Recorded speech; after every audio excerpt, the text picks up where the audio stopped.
En finir. On parle littérature, imbibé de musique, Christian, avec vous. Absolument, parce que cette jeune femme, Mpatansé, qui nous vient du Congo, le Grand Congo, Congo RDC, nous livre l'énigme du zèbre, mais avec un clip qu'on verra tout à l'heure. 2 mots juste sur ce livre absolument fabuleux.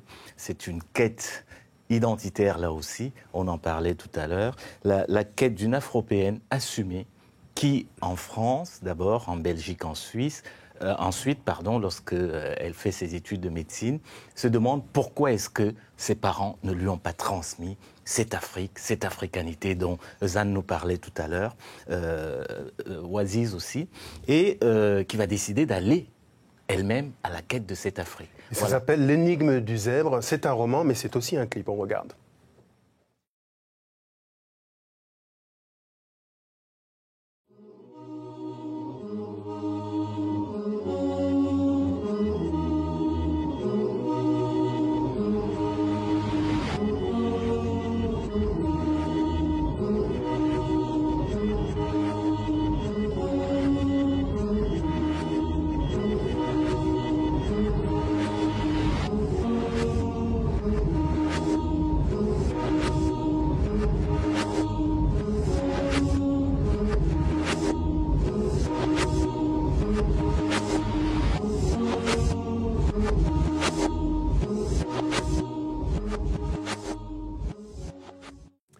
L'énigme du zèbre, c'est un clip que vous venez d'apprécier, mais c'est également un roman dont nous accueillons l'auteur.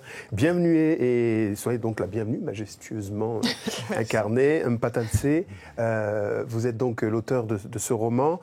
Comment est née l'idée originale d'un clip qui à la fois illustre et sous-tend la promotion d'un roman ?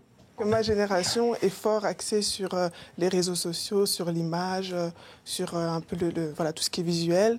Et donc ça, c'est une des premières raisons. Et la deuxième raison, c'est que un de mes projets, c'est peut-être dans quelques années pouvoir faire des films de mes romans. Mais comme je n'ai pas encore d'argent, ni de piston, ni de possibilités pour l'instant. Vous savez que le réseau Africanité est très puissant. À votre place, il y a quelques poussières de secondes qui ne sont rien à l'échelle de l'éternité. Il y avait l'une des plus grandes cinéastes francophones de tous les temps. Vous avez des gens qui sont des compositeurs. Vous-même, vous écrivez. On est dans le même giron, Christian. Ah oui, absolument. D'ailleurs, je dois le dire que c'est avec ce clip qu'elle m'a harponné sur Facebook, n'est-ce pas ?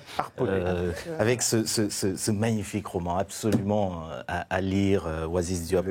Alors, ouais, Mpatansé, vous êtes urgentiste, médecin urgentiste en Belgique, dans un hôpital psychiatrique, un petit peu comme votre héroïne Christelle, qui fait des études de médecine dans ce livre, qui est une Afropéenne convaincue, mais qui cherche, qui va en quête comme ça de ses racines tout au long du livre. D'ailleurs, elle va faire ce voyage quasi initiatique vers l'Afrique.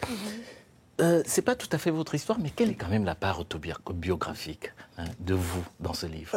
C'est pas la différence entre elle et moi, c'est surtout que, contrairement à elle, moi, mes parents, surtout ma mère, ils ont toujours été très à nous parler d'Afrique, du Kasaï. Ma mère est originaire du Kasaï, nous raconter un petit peu les histoires, regarder ensemble le match avec Mohamed Ali, regarder des films comme Racine. Donc c'est vrai qu'on était une famille très portée sur l'histoire africaine. Et l'héroïne de mon livre, elle a des parents qui sont totalement... oui, qui ne lui ont rien transmis. Voilà, qui ne veulent rien transmettre, et on ne sait pas encore pourquoi. Mais un jour, on le saura. Et dans ce roman, il y a quelque chose d'extrêmement important, c'est la manière dont les idées foisonnent parmi le petit groupe d'amis de l'héroïne, Christelle, notamment le panafricanisme, l'afrocentrisme, et elle va même vers des choses très très radicales. C'est un choix délibéré de votre part. Je trouve que ce qui manque des fois, peut-être en tant que psychiatre, on n'a pas trop de tabous, on entend tout chez nos patients, mais je trouvais que ce qui manquait des fois, c'était de pouvoir être autour d'une table et chacun donner son avis. Ça arrive des fois, puis ensuite chacun va de son côté. Moi, j'ai pris le parti de réunir un groupe de jeunes qui ont une base commune, retourner en Afrique, essayer de faire quelque chose là-bas, mais en même temps, il y en a qui sont contre l'islam, d'autres qui sont contre le christianisme et l'islam, d'autres qui sont pro-islam, pro-christianisme, d'autres qui sont plutôt capitalistes, d'autres qui sont... Voilà, parce que finalement, c'est un peu la réalité, contemporaine. Il n'y a pas une seule... et je pense que tout le monde peut apporter sa pierre à l'édifice. Voilà. Alors, Wassia, est-ce que vous êtes sensible, comme a fait Patassé, à ces nouveaux modes de communication, les réseaux sociaux, Internet? Là, on voit, pour faire la promotion de son livre, elle utilise le clip. Ah non, moi je pense que ce sont les modes de communication qu'on a aujourd'hui. Je pense qu'on aurait tort de ne pas s'en servir. Et vous avez raison vraiment de faire ça. Je crois qu'aujourd'hui, qui peut se passer de ces outils qui sont tout simplement...